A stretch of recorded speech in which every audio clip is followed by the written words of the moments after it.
What do you make of these new subpoenas for Rudy Giuliani, Sidney Powell, Jenna Ellis, and Boris Epshteyn?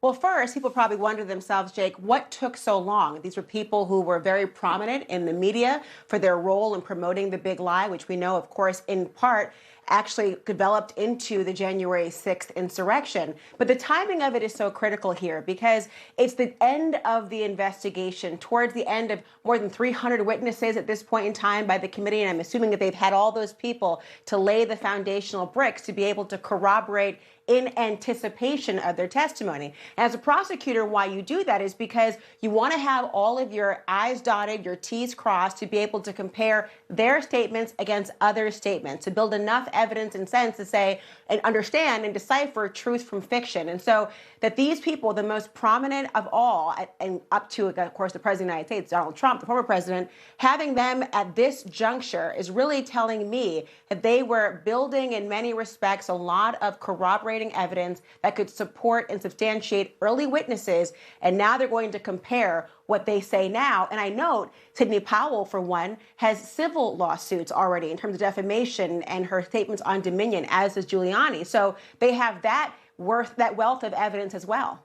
Well, they have those civil cases against those companies, those election companies. They say that they defamed them and hurt their business model. But as a general note, even though these four are notorious liars about the election, that's not a crime, right? So what is the committee hoping to get?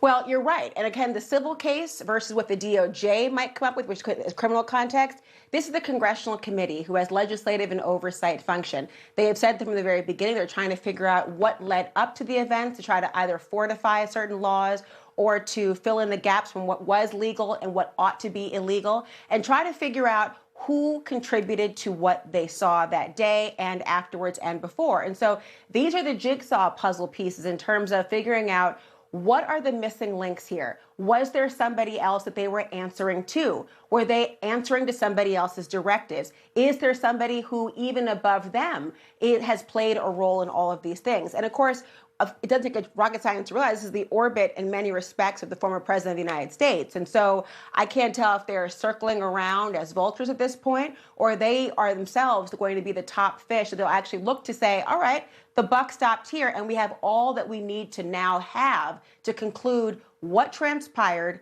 provide to the American people. Now, I would note, Jake, they've already talked about having public hearings. And so I'm wondering if these will be the people they will look to provide those public hearings and statements, or will they be other people? And I'm wondering what each of these individuals will say, knowing that they've already said in their civil lawsuits, in many respects, what they've already said publicly on airwaves, on podcasts, and writing, wherever it might be, at their own press conferences. How will it compare? And what will they say now under a congressional subpoena, if they even choose to answer? All right, Laura, stay with me. In a little bit, I'm going to talk to you about your amazing new legal memoir that's out today, a real page turner. So stay right there.